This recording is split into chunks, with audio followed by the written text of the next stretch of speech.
Hey guys, what's up? As always, I am the Gentleman Snark, and we are here with Nerdent, which is the successor to East Meets West. And I am going to introduce you to my new co-host, Excalibur. Hey everybody, Excalibur here. You are all fools! So, a brief explanation here is that my old co-host, Flamehawk, will no longer be with us on the show for quite a while here due to, he transferred to like other places here. You can still find him on our other mediums. Don't worry, he's still part of the Nerdent team, but he's just not going to be on the show much anymore. But without further ado here, Excalibur and the Gentleman Snark here are going to be here to bring you some interesting anime news and discussions. So right off the bat, I want to talk about that there is going to be a season 2 of Kekkai Sensen, and it's going to be called Kekkai Sensen and Beyond. And we all know the famous band Unison Square Garden is going to be returning to play the opening for Kekkai Sensen. So we already know that Kekkai Sensen is very famous for the ending of season 1, which the ending was called Sugar Song to a Bitter Step, which I loved. One of my favorite endings of that season when Kekkai Sensen come out. So I am very excited and interested to see what Unison Square Garden is going to be playing for the opening of Kekkai Sensen and Beyond, or if you want to know the English name, Blood Blockade Battlefront and Beyond. The anime is going to be set to premiere in October and is produced by Studio Bones. So again, I'm really curious to see where this series is going. I've not read the manga whatsoever, even though I've heard that there is one. So I'm going to be going into this blind, but if it's anything like season 1, I am very excited. I just hope that it doesn't take, forever for the last episode to come out, just like in season 1. Another interesting tidbit here, we're going to be on gaming news for a little bit, is that a new trailer for the Nintendo Switch game, No More Heroes, Travis Strikes Again. Oh man, I have loved the No More Heroes series, and to know that there's going to be a new one coming out for Nintendo Switch, man, I can't wait. I am a little bit excited, but I'm also a little bit cautious here because the graphics look amazing in the trailers. The graphics definitely have improved over the last 2 games, but I don't know. The new voice actor for Travis, I'm a bit iffy on. I'm not saying that he's bad whatsoever. I'm kind of saying that I've already gotten so accustomed to the original one from 1 and 2, so I'm a bit iffy on the new voice actor's take on Travis, and hopefully we'll see maybe a bit more trailers before I can really give a proper verdict on that. Other than that, visuals looked a bit stunning. I'm really interested on what the story is going to revolve around, because we see some professional wrestler, which is true to Suda 51's quirks, has a bat, whole bunch of Coke drinks, and is apparently going to be attacking Travis for revenge for killing his daughter. So I have no idea where the story is going to go, but I'm pretty sure it has something to do with the Death Drive Mark II, which is supposed to be a video game console, and apparently it's going to be sucking them both in the game, in the console. So it makes me wonder if there's also going to be the return of the 8-bit style that was in the No More Heroes 2 games for the the mini games to get money for the assassinations and whatnot. And I've just learned that for those of you who do not know where the guy with the bat and the wrestling mask is going after revenge for, well, if you remember in No More Heroes 1's, I guess spoilers, Travis took out Bad Girl, which is apparently the guy's daughter that he wants revenge on for. So a lot of interesting things here. A lot of questions have already been brought up, such as where's Sylvia, because in the ending of No More Heroes 2 it made it seem as if they rode off into the sunset, so to speak. And I'm really hoping we get a return of Henry, because Henry Cooldown was a pretty awesome character, though I wish I could say Mr. Sir Henry mother, but we can't. It's the radio. But again, this game is slated to be released for Nintendo Switch on 2018, so I'm really hoping that this game is worth the hype here. I am excited for some more No More Heroes here, so let's keep our fingers crossed and still that it keeps true to the same zaniness that we all fell in love with. Well, with video games aside, we're gonna go into a less modern age, and report on the resurrection of Samurai X, or as we all know it in America, Rurouni Kenshin. In case of you guys, didn't know, Rurouni Kenshin was an anime produced in the 90s by Watsuki, or Watsuki, if you will. And basically, they're going to start this new arc on the manga. It's called the Hokkaido arc, and we know nothing of where it's going to go or who's going to be involved, but, it's Rurouni Kenshin, so it can only go in a positive direction, in my opinion, because the way the series left off, it wasn't that great with Enishi. So wherever this goes, I'm excited for it. But that's pretty much it for Rurouni Kenshin. Well then, now let's get on to some manga news here. And surprise, surprise! Hunter x Hunter is going to be going on another hiatus. Don't worry, folks. There's going to be plans for it to return by the end of the year. But, really?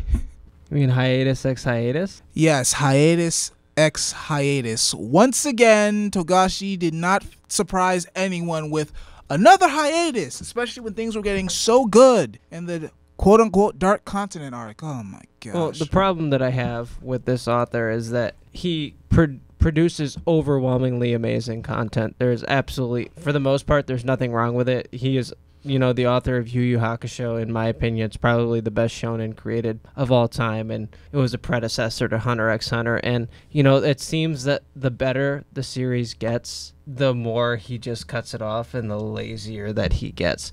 And the Dark Continent was really supposed to be near and dear to us. It was supposed to give us everything that we wanted. The series was essentially supposed to come to a head. I mean, Netero's gone and whatnot, but his son is supposed to be there. All of the Zodiacs are supposed to be there. Ging Friesas, everybody that you wanted to be there is supposed to be there in one place, one time, all fighting to the death. And now it's just not happening. We're having a hold on. It's just infuriating. I'm kind of ashamed as well because we had Crollo come back. We had Crollo come back, and Kurapika was in this arc, so I was hoping to see maybe a rematch between Crollo and Hisoka. I know it happened a while back and it's a bit too soon, but I mean, come on, Crollo was there, then we had Kurapika trying to protect the royal family. Come on, you just leave us in suspense like this. You can't do this, man. You really can't do this. He needs to take responsibility for his greatness. He really does. He really does. Come on, you post some quality work. Yes, the art in the manga may need a bit of touch-up, but the story is amazing. The psychological, the thought process of the characters is just stellar, and we have to wait even longer just to get... Oh, my gosh. He's just lazy, and that's really the worst part about it, is that he's lazy. It's almost as if his creative genius, it just amounts, just accumulates over time into something that's supposed to be grand, and then he just throws it all at once into 3 or 4 chapters, and then he waits another 2.5 years to write something. It's absurd. It kind of pisses us off. It's almost as if, we don't want to have Hunter x Hunter. It's like a bad ex-girlfriend, to be really honest. I don't know here. There's all these talks of maybe he's back on his Dragon Quest plunge again, or maybe he's having serious back problems, because yes, being a mangaka, especially in Japan, isn't necessarily an easy feat, but there are a lot of ways for him to get around this, such as have somebody else take charge of the art, and I don't know. I don't know. There's a lot of ways to deal with his issues. If he has a serious medical issues, there's a lot of ways that he can, deal with them. But apparently it's not happening. And we're going to be having to wait, by the end of this year to get more of what he left off of. And for all of you who are been on the Hunter x Hunter series for a while now, know that there really is no guarantee that he's going to come back by the end of the year. There's always some caveat or some oh wait, it's going to be longer than expected. So I don't know here, folks. I'm probably saying maybe keep our fingers crossed that maybe it'll come back in a timely manner, but I don't know. We were supposed to see Jing and his miraculous powers. I'm heartbroken. We cannot stop talking about this. This is freaking crazy. How do you build up to all of these major players being in one place, and there's For Christ's sake, they said Miruam was came from the Dark Continent, so that means that there's more people, there's more characters that are strong like Miruam, that have his powers, that could be stronger. It's completely unknown. Gon's ancient ancestor is on there and has apparently been traversing the Dark Continent for over 300 years, and we have no idea about him. And they're just leaving us off with all this information. It's like a tease. I'm sorry to say it that way, but it's horrible. My God. Like I said, folks, we just gotta cross our fingers and hope it comes back in a timely manner for us to enjoy here. But why is it whenever it's getting to the good part that it just has? It's like, oh, sorry, we'll be back, maybe. Don't worry, I'll return. Maybe in your lifetime. I don't know. Come on, man. He's gonna be dead before he finishes it. That's what's gonna happen. That's a nightmare. That is a nightmare. Like, knock on wood, man. Come on. You know what? I mean, this has happened in the past. To go on an unrelated note here, the same thing happened with Kaze no Stigma, or something very similar. It was a really good series. It had shonen and seinen elements. It was really solid. Good plot, good characters. Was complex enough that people were interested, and then the artist just died before he completed it. And the way that the industry is going with mangakas just dying from being overworked, and this guy just wants to play his video games. But honestly, he probably does have illness. He just doesn't want to die on the job. But we want to have this story finished. We want closure. It's a good story. We don't want this to happen to any other stories. Like, I wish they finished Kaze no Stigma, but that ain't happening. Yeah, a lot of people have invested, like, many hardcore fans of Hunter x Hunter have invested, like, years into this series. And I'm just a new fan here. Like, I've just recently gotten to the anime and then the manga here, so I'm a new fan, so I don't really have much to talk about. But there's, like, a lot of people that invested years into this series. So, my goodness, I don't know. I don't know what to say. I really don't know what to say. Just cross our fingers, folks. Hope he comes back by the end of the year. So, while we're on this whole of, poor decisions here, let's talk about the latest Netflix movies that came out on August 25th. Excalibur, you want to take it away here? Like, what did you think of Netflix's Death Note movie? It was a dumpster fire. It was an absolute dumpster fire circus. It was absolutely horrific. I have nothing positive to say about it as a Death Note movie. Death Note had a tone. It had a cat and mouse game. It was a wits versus wits. It was everything an anime fan ever wanted. The anime itself always is one of the most highly regarded anime ever created. It's almost at the top, if not the top. It's legendary. Enough said. The movie just it did nothing for Death Note. It did absolutely nothing. It was horrific because it didn't follow anything from Death Note. They watered it down to fit the American people. That was it. It's BS. It's not a movie, but for Death Note. It's just not a Death Note movie. I concur with that, though I will give some credits where credit is due. For example, Willem Dafoe as Ryuk, his performance was it was spot on, absolutely stunning. Ryuk is like the only consistent character within the entire movie. Every other character flips flop back and forth. I will say that... Wait, I actually want to talk about Ryuk. I'm sorry to cut you off. No, go ahead. But the problem that I have with Ryuk is he was consistent, but this Ryuk was slightly different from the Ryuk in the anime. The Ryuk in the anime was a bystander who was invested in the entertainment factor of what he got from dropping the Death Note. This Ryuk was not doing that. This Ryuk was much more sinister, and he was looking to manipulate. He had an outcome in mind. He actually had an outcome in mind. He wanted to manipulate. He actually had he had more sinister intentions, while the Ryuk in the anime was not that way. He you know what I mean? He was devil may care. He just wanted to see the world burn.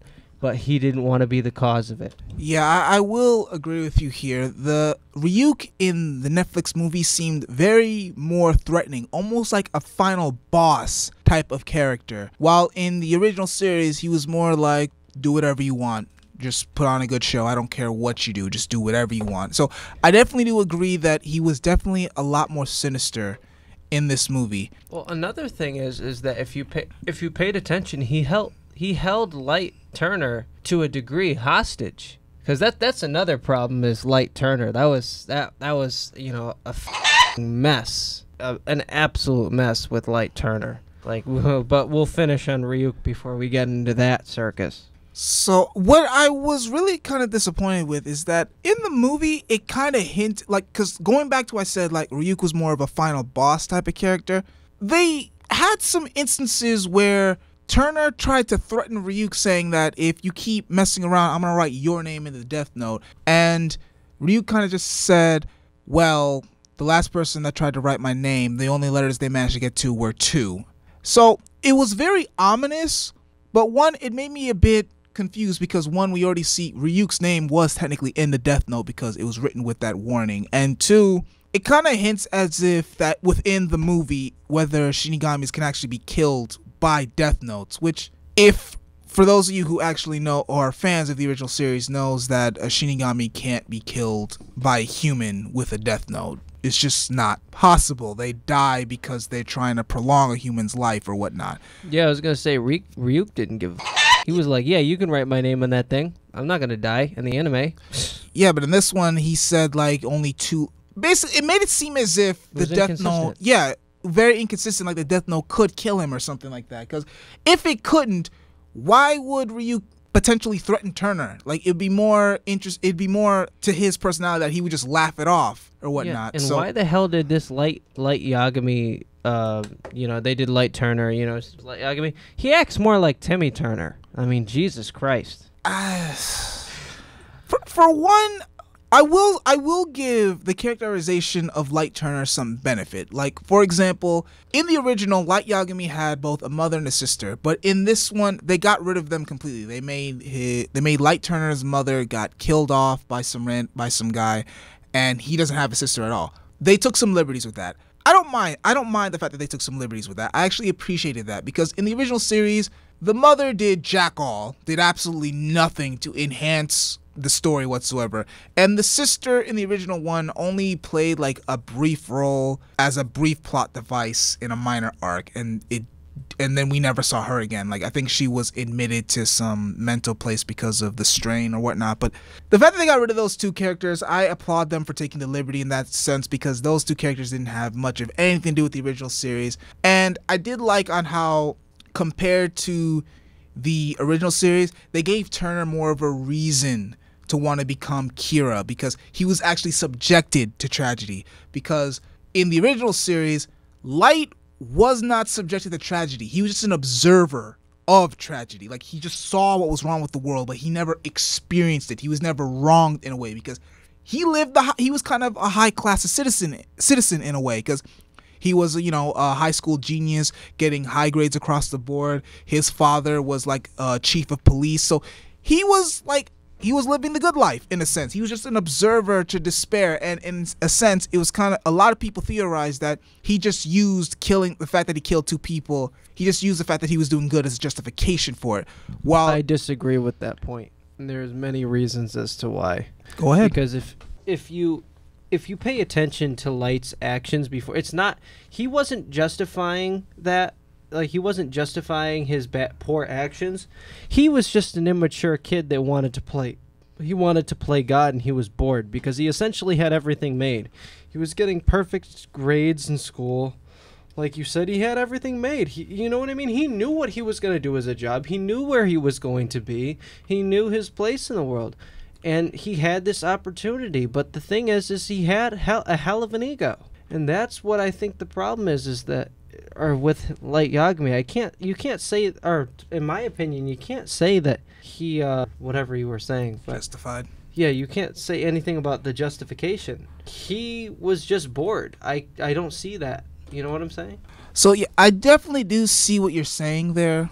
But back to Turner, I like that they gave an element of tragedy to Turner, because again, it gave him more of a reason in a sense, because like you said, Light Yagami in the original, he was mainly bored, but in this one, you get the sense in the series that he genuinely wanted to make a difference. Like he genuinely wanted to make it a better place. But it came at a cost though, because of that genuine need. They made Light Turner more sympathetic, which it could go either way. I personally did not like it, and I'll tell you why I didn't like the fact they made him more sympathetic. Because they made him so sympathetic, he wasn't really the driving force of the story anymore. Because the moment L and all the police officers and whatnot were standing against him, he didn't want to take action. He didn't want to kill them because he said, like, no, it's not good to do that. Like, he just wanted to focus on the criminals. And yes, in a moral sense, I guess you could say that's good in a sense, but in a story setting, because of him not wanting to, because he was taking such a sympathetic stance and such, like, he was dead set on only killing criminals, he didn't drive the story anymore. At that point, Mia, who I hate so much, decided to drive the story, and I do not like her character at all. Jesus, why? Why don't you like her character? Because here's the thing. Because she wasn't anything like the actual Misa, and she was dislikable to fucking begin with. No. Here's the thing. I appreciate the fact that they didn't make Mia like some love-struck idiot like compared to Misa. They made her a love-struck idiot, but not like Misa. I like the fact that she had more of a backbone compared to Misa. I did like that. But for those of us who know the original series, to me, when I saw Mia in action doing some of the things that Turner refused to do, it felt as if she was less like supposed to be the American version of Misa and more as if she was trying to be the female version of Light. It was like they had Light Turner was supposed to be Light Yagami in the beginning, sympathetic, innocent, and true to his morals. While Mia, instead of trying to be an American version of Misa, they made her into the female version of Light when he became corrupt with the Death Note, when he became drunk with power, in a sense. And I don't like that character dynamic because if you pay close attention, especially towards the ending scenes of the story, it went from Turner being the main character driving the story to Mia driving the story. And it's ridiculous though, because not once do you see L trying, like, L is always fixated on Turner and never Mia in a sense. So that's the reason why it's disorienting in a sense, because Turner's supposed to be driving the story. He's even at the subject of the attention of the main antagonist, L. Like, L is focused on him. But since Mia is kind of driving the other events with her actions, there really is not much focus on her except for the whole teen romance type of drama. And that's another can of worms. Well, you're not missing a point, but one thing that we should talk about is that Ryuk is much more significant in this film. Like you said, he has intentions. So he created a conflict with Light, and he used Mia to create this conflict. You know what I'm saying? There was actually the subtle differences in the characters created a much different story, because in the original anime, Misa would like royally she would screw up and change the trajectory of the entire story. But the thing is that what Light would do is he would realize there was no point in, dealing with her as in killing her or reprimanding her. He would just roll with the flow and just figure out how to change the trajectory from there. He never did that in this one till the very end. He just reacted and freaked out and got angry. That is not like Light at all. And I just hate that inconsistency. I'm sorry. It was egregious writing. And I'm happy you mentioned that in the ending, we don't see him try to change the trajectory till the ending. They had already stated that Light Turner is supposed to be a gifted student and is supposed to be smart. And we get glimpses of that in the beginning where we see him with a whole bunch of illegal homework and test papers doing it for other students. So we already know that in terms of academic prowess, it's definitely there. I do not like, however, it took so long to get to the end of the movie for Light Turner to actually show that prowess, to show that yes, he has a creative imagination. He was able to use the Death Note creatively and very well. I don't see why they wait. I felt as if they had him like that from the beginning to the end of the movie. Even if you were to add in all this teen romance crap, if they had at least made his character consistent, at least with the mind game aspect, the psychological, okay, if I do this, I'd be able to get out of this and all that stuff. If they had kept that element, then this would have been a significantly better movie, in my honest opinion. Well, I mean, we should segue into the atrocity of L in this film. Now, if we want to talk about inconsistency in this film, the titular inconsistency in this film is L himself, because in the anime, L was cool as a cucumber, and emotions probably got the better of him once when he kicked Light in the face. That was it. This whole movie, L wasn't a super genius. He was just some with a temper who was smarter than some people. I disagree just a little bit. I disagree a little bit because a lot of people are already saying, I do agree that with this L, he was a bit too emotional compared to his anime counterpart. But I will say the acting, at least by Keith Stanfield, it was consistent to a point, at least with the original L, because if you actually listen to the way he speaks, to the calm nature of his voice whenever he speaks on the phone to either the Detective James or whatnot, the calm voice that he speaks, if you just listen to the voice and you don't look at him, he really does sound like L. Like, I'm not lying. In my honest opinion, he actually sounds like L to me. Like, I'm being truthfully honest. He sounds like L. He got the voice down. The acting is a bit neurotic, but again, this is L he's playing, and L is a neurotic, he's an eccentric guy. So what I didn't like with this character was towards the end, which, spoilers, by the way, if you don't want to be spoiled, get out. Basically, that's way too late for a spoiler warning. That's true, but whatever.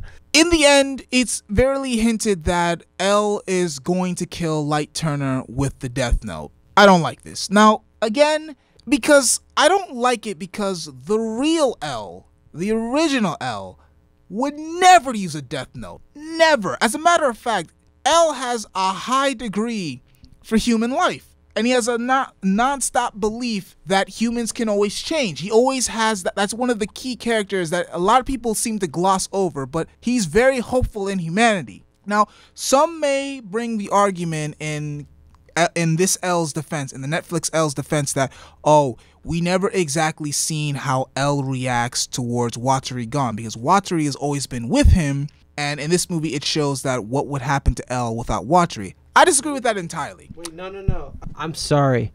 On that point, I have to disagree with you, because when Watari was gone, Nier and Mello didn't care. They operated on their own, so L was trained to do the same exact thing. That's why I also say that I disagree with people that pose that argument, because first of all, when Watari, in the original anime series, Watari did die before L, a few seconds after, but the look on L's face, while he was horrified, he did not panic.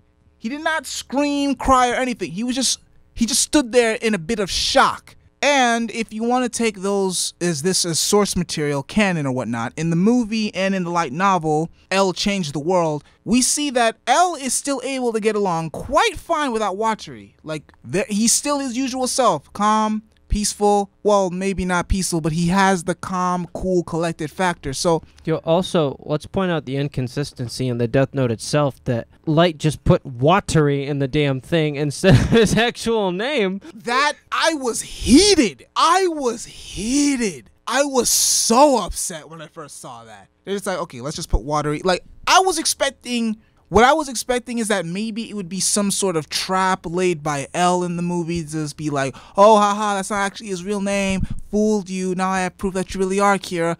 No, they actually played it that Watari is really his real name. And now that we're on that, while I am that they made Watari his real name, which, if you don't know, his real name in the original series is Quillish Whammy, I believe. I would be okay with the fact they made Watari his real name if it wasn't for the fact that James Turner, Light Turner's father, was way too loose-mouthed about information about the investigation. Way too loose-mouthed. He mentioned L in front of in front of Turner. He mentioned Watari in front of Turner. Like, really, all this information, which the original Suichiro Yagami would never reveal to Light Yagami at all. Like, as a matter of fact, Light was forced to hack the police records to get any kinds of information.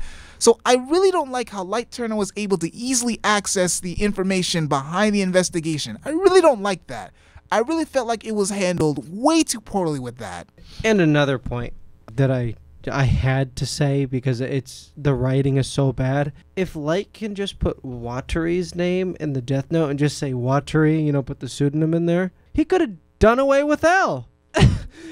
Yeah. Egregious writing. I really don't know. Bottom line, folks, this is my personal opinion of the movie.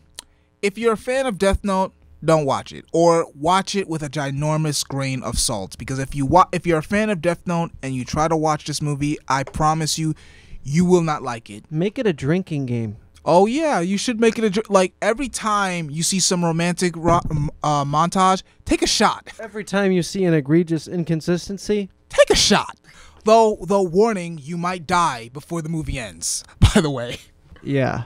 But again, if you're not a fan of Death Note at all, you might think this is a decent movie, because if you take away Death Note's name, I think it was a decent movie. Definitely not great, not even good, but decent. Yes. If you take away the whole Death Note factor, it is a decent watch. But for those of you who are gonna watch this movie thinking you're gonna be introduced into the Death Note realm, no, I greatly implore you, watch the original anime series. And if you don't even want to do that, heck, watch the live action Japanese films. Heck of a lot better adaptation than this. Watch those two and 3 if you want to watch L Changes the World movies. They're a heck of a lot better. Heck, even the drama, I think it's the Korean drama or the drama version, 2015 version, is a lot better and is actually more faithful to the anime series.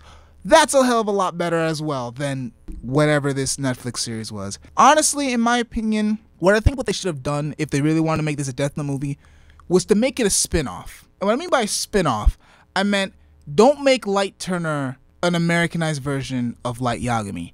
Make Light Turner his own character. Like, don't call him Light. Call him something else Turner. Make him his own character. Make all the characters in there their own characters. And for L, you can make L like L, because a lot of people were complaining about L being black. I really don't get the issue whatsoever. You could have made him like Idris Elba could have played L. In other things, they could have made him in like L's new successor or whatnot. So therefore, that's all done. Like, if they had just made these characters their own characters, if they just made them their own characters, it would have been like, people wouldn't be comparing it constantly to the original series, and people would just take it as for what they are, just a spin-off with original characters, and maybe it would have gotten a better, it would have been better received, in my honest opinion. Yeah, you just throw the Death Note in, Los Angeles and see what the hell happens. That's what the movie should have been. Exactly. Exactly. Like, that would have been a lot better, in my honest opinion. But, this is what we got. Let's go into DBS right now. Dragon Ball Super. So, Excalibur, what are your thoughts on Dragon Ball Super so far? Oh my lord.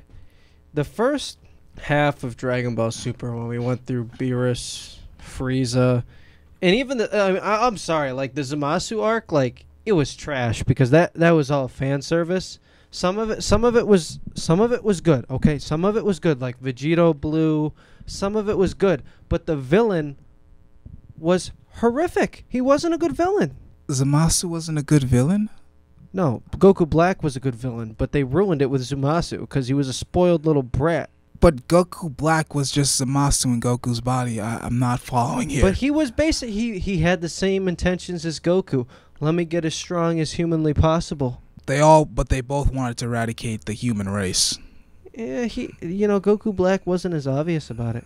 I guess, but still. All right, the arc was good. I mean, but come on, you all right, before we get into the Tournament of Power, I guess we'll crack this open and talk about it for a little while. Goku Black was good, but and Merge Zamasu wasn't so bad either, because that wasn't so bad. But you had Trunks. with this new bullshit Super Saiyan Rage form, slice the dude in half when the only ones who are capable of actually doing it were Goku and Vegeta? Like, they're just doing an homage to future Trunks. Well, I will give you that, because that whole Genki Dama sword, or the Spirit Bomb sword, that came out of left field. Because first off, nobody was even raising their hands. I just call that a Deus Ex Machina right there. I mean, that's what it was. It really was. That's what it was. Like, don't get me wrong. I actually thought that was a good arc, in my honest opinion. But how it ended was some Deus Ex Machina type of stuff. Like, come on. Like, don't get me wrong. I definitely agree that Trunks should have been the one to end Zamasu. I definitely agree with that. He should have been the one to lay the finishing blow. No questions asked. Not up for debate. I just don't like the way they handled it. Yeah, but there was no way that Trunks could have actually done it. That's the only reason why they did it that way, is they agreed with you. But there was no way that Trunks could have feasibly reached that level of power. But there was what they could have done was, like, maybe with Super Saiyan, like Vegito, Super Saiyan Blue, what they could have done is that Vegito was probably beating on Merge Zamasu, winning and all that kind of stuff. And just as, Vegito's about to land the finishing blow, the fusion ends. And Zamasu still is in a weakened state that even Trunks could finish him off. So while the fusion ends, Trunks just probably comes in out of nowhere and finishes off Zamasu. Like, come on. I would have preferred that. Look, man, the way they handled... first of all, the way they handled Vegito Blue, that made my blood boil. Because they just retconned Gogeta. It was so stupid. Vegito Blue, if you really want to think about it, would absolutely destroy Beerus, or he'd be on even footing with Beerus. Like, it's just the way that it's supposed to be. But he barely contests with, he was even footed with Merge Zamasu.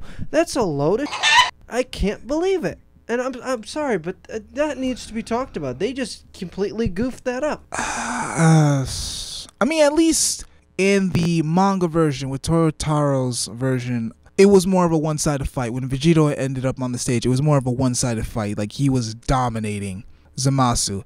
The only caveat is literally a few seconds the fusion ended. Like, I think the fusion between Vegito and Zamasu only lasted for like maybe 4 panels before the fusion ended, which, oh my gosh, I was upset by that. I mean, come on. We have not seen Vegito since the Majin Buu arc, and he was a complete boss, a complete badass in that arc. Like, you couldn't give us a little bit more of that than just 4 panels, or just like, what, half of an episode in Super? Like, come on. No, I want good writing in this series. I don't want fan service. Vegito Blue was kind of enough fan service as it is. And, I enjoyed that fan service, but I mean, it was just poor writing. And that's the problem that I had with the Goku Black arc, was that the writing just got progressively worse because they were trying to fulfill the wants of the readers and the watchers, and it just wasn't working. And, that's kind of almost my final say on that arc, was that it had a lot of potential and it was a good arc, but it didn't meet its potential. Well, let's go on to the latest arc here, and that is the Tournament of Power. Now, any matchups you want to see in the Tournament of Power, Excalibur? Well, I mean, Goku versus Jiren on October 8th, the hour-long special. I mean, come on, besides that, like, that's the prize fight. That's like the Mayweather and McGregor fight right there. Like, something a little bit lower tier. Something a little bit lower tier. Well, that's the thing, is they have 133 episodes scheduled, and this is supposed to happen on October 8th. So I don't think that this fight is going to be the end all be all. It's just going to be a big major fight, and basically what I'm saying is that this isn't going to be the biggest fight. This isn't going to be the key deciding fight. And who do I want to see? I mean, that's really a tough one, but I would really like to see something akin to Goku versus Hit, because that has to happen again. Vegeta versus Hit is gonna feel completely unnatural. People said they want to see it. Wait, why though? Like, come on, the Principal Saiyan needs his rematch. He needs his revenge. Because Vegeta's not gonna ever beat Hit. Wait, what makes you say that? Because Goku's a tactician. He's actually a master tactician when fighting. You know, he's as dumb as rocks, but when he's fighting, all of a sudden he becomes General Patton and MacArthur combined when he's fighting. He gets people's techniques. The only one who can reasonably beat Hit is Goku, with the exception of, Dispo, but that was just a bull hack. Yeah. Well, actually, Gohan versus Dispo wouldn't be too bad. I might get some hate for this, but considering how Dispo kind of dominated Hit in the first part of the fight, probably give that match a Dispo. I'm gonna lie, I'd probably give that match a Dispo. I might get hate for it, though. Gohan like that, man. Gohan always gets it. I'm not a big Gohan fan. In fact, I hate Gohan. Like, I liked him as Super Saiyan 2 against Cell, but, Gohan's the one that pulls the tricks out of the ass, man. I don't know how we'd pull one against Dispo, because, like, Dispo's supposed to be fast as heck, but, Because Dispo's not that strong. Well, that is true. That is definitely true. He has speed, but he's lacking in that power. What fights would you like to see? All right. Well, despite what you said, I really want to see Vegeta versus Hit. Like, Vegeta needs that rematch. The Prince of All Saiyans needs to come back and prove once again that he is on equal footing for Kakarot, at least until that new transformation shows up. Well, another fight I would want to see, though. Sorry to cut you off there, but another fight I do want to see that was kind of like teased a little bit was Hit versus Jiren. I want to see that. I'm just curious to see where can Hit stand up against Jiren. I'm just curious about that. What do you think? I mean, if I'm going to use a little bit of referencing from different animes here, but Hit versus Jiren is going to be very similar to Aoshi Shinomori versus Makoto Shishio. A very capable warrior versus somebody that's just has the edge on him in every single way, shape, and form. And it's just going to turn out that way. Hit's going to get toyed with. He's going to get tooled on, unfortunately. That's why I don't think that would be a good fight as much as it would be a good lead. It would segue into Goku versus Jiren. Let's see. Another fight. How about Piccolo versus those new Namekians? That would be interesting. Like, Piccolo hasn't had his own solo fight, has he, yet? No. So, yeah, that would definitely be interesting. I definitely want to see that. Another thing I'd want to see, though, it's not a fight, but what I want to see is, I want to see Android 18 and 17, I want to see them team up and do some stuff similar to like they did like in the Future of Trunks saga, to where how they killed like future Gohan and all that stuff. I want to see some similar tag team like that from them.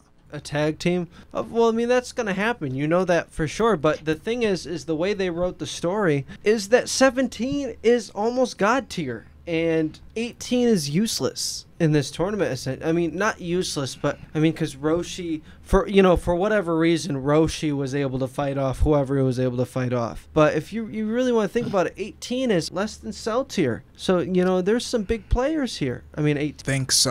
I mean, we only heard that Android 17 kept on training. We don't know whether 18 kept on training. Maybe at least with Krillin for a bit, like certain sparring matches. With Krillin. But like you just said, it's Krillin. But then again, you could also say the same thing for Android 17, because what has he done? He's been training with the Bears. But he's also been fighting poachers with guns. Like, come on. Yeah, exactly. Well, who knows? Maybe he did the same that Frieza did.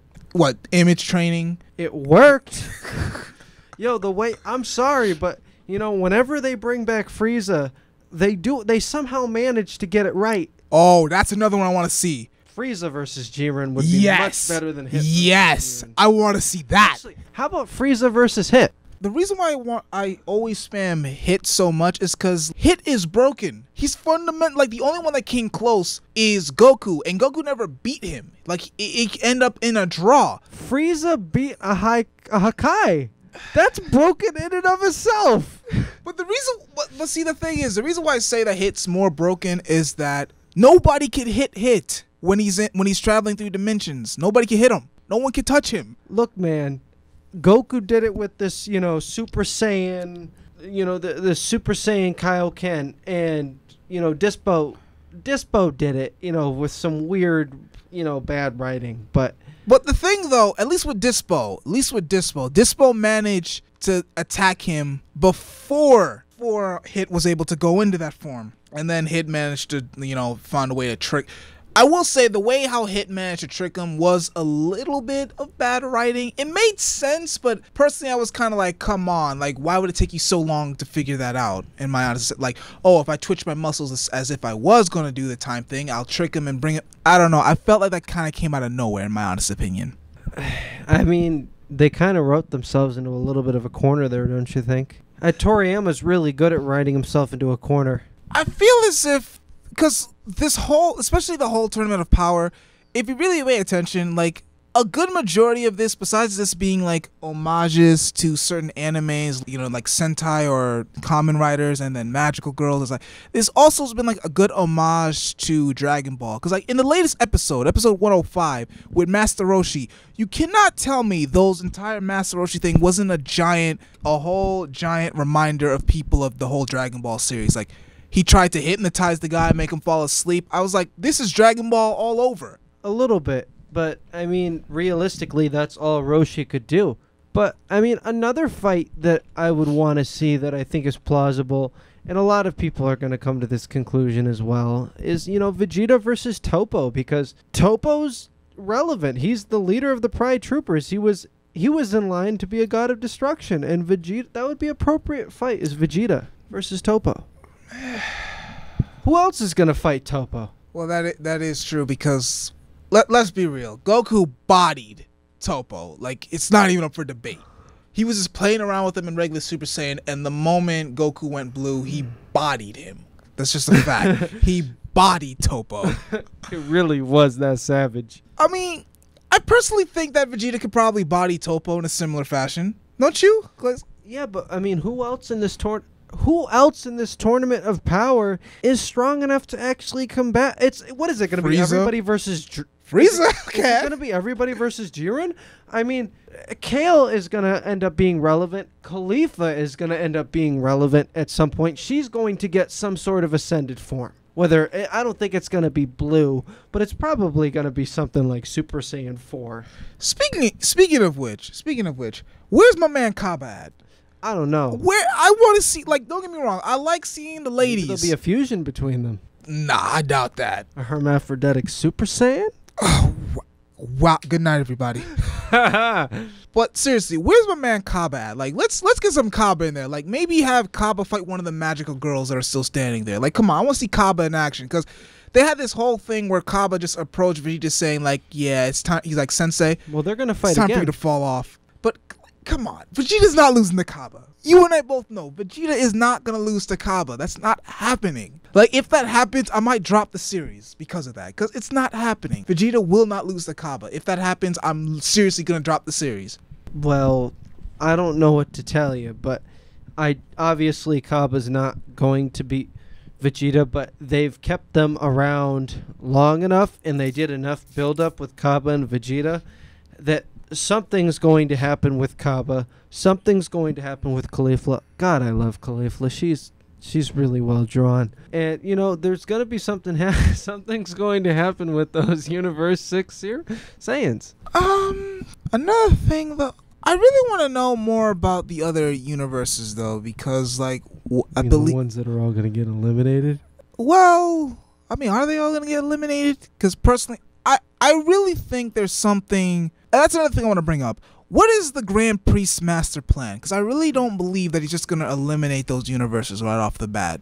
Like, what do you think here? Do you think there's probably some master plan? Do you really think those universes are really eliminated? Like, I mean, we've kind of seen in history, we've seen the leader of a country or being a child, and there was a regent in place. And this is a similar situation. The Omni King is a child with omnipotent power, and the Grand Priest has a similar amount of power with, you know, he's been around a long time, so maybe he wants power.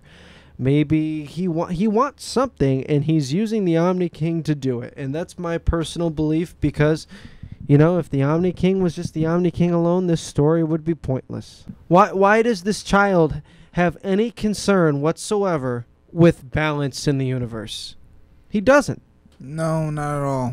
He has a frickin' iPad to decide who gets deleted. Like children do nowadays. They have iPads. just a slight digression right there. I don't understand what. I know modern technology is advancing a lot, but who gives a child an iPad? Like, I can understand if you're in grocery shopping and you want to like shut the kid up or something, give them that to watch. But like to own, have their very own iPod, like, God, why? That can delete universes? Well, I don't know here. Honestly, the Tournament of Power has a lot of setup and hasn't even gotten yet to revealing some of their other major players. Because there's got to be some more major players other than Universe 7 and 11 and Universe 6. There's got to be some more major players out there. Well, you know what I want to see is I want to see that mortal that's stronger than the god of destruction. Now, about that, I've been seeing this floating around here, and I have my own opinions about this, but I want to hear yours first. Do you think Jiren is that mortal? No, not a chance. Me neither, because like you said, like the fight between Goku versus Jiren is happening on October 8th, right? Yeah. And this season is supposed to be slated for 130 episodes. I don't think Jiren is that mortal either. What I think what's going to happen is that after the Tournament of Power, that's probably going to be what the next arc is. Goku's probably going to try to find that mortal or whatnot. However, part of me also believes that that's a lie crafted so they can keep Goku, and probably Vegeta like to keep Monaka. training. Yeah, because I really think this mortal that can't be destroyed by God of Destruction is just the Monaka joke all over again. Yeah, I hate Monaka. A pizza delivery boy that beat Hit. Yeah, okay. I mean, to be fair, he just kind of passed out due to exhaustion, so it was really Goku that won that, quote unquote. Yo, I mean, Goku probably could have won that battle, but, you know, he stupidly used the Kaioken and couldn't handle it, so Well, that's it's Goku's not fault. that. It's more, he more quit because Hit had to hold back, because Hit is an assassin. He fights to kill. Yeah. But the killing is not allowed in the tournament, so he can't fight to kill. He has to fight to, like, incapacitate or whatnot. It was an honor, I know. So, I guess, but, like, and that's another thing.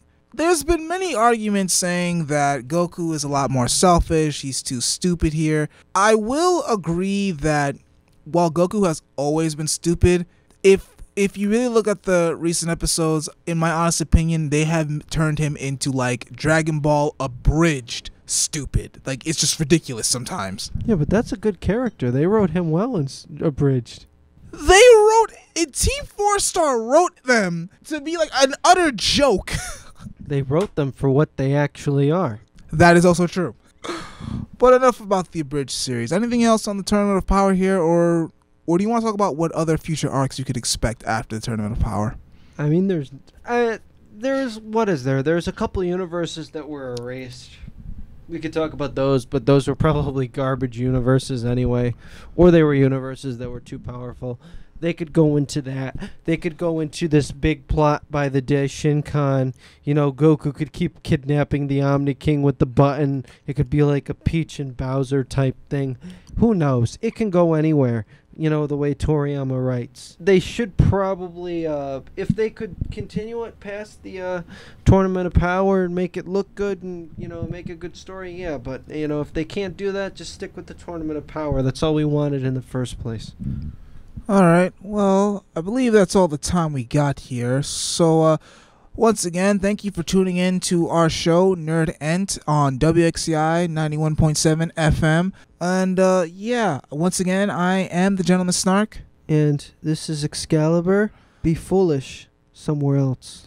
So, yeah, be sure to check us out on the nerdent.net for all the more updates on the show. So, yeah, as always, see ya. Hey, guys, as always, I am the Gentleman Snark. Excalibur here. And on Nerd End, you can always catch us on WXCI 91.7 FM. At 9 p.m. on Saturdays. And remember, bring your Cheerios. Bring your Cheerios. Bring your Cheerios.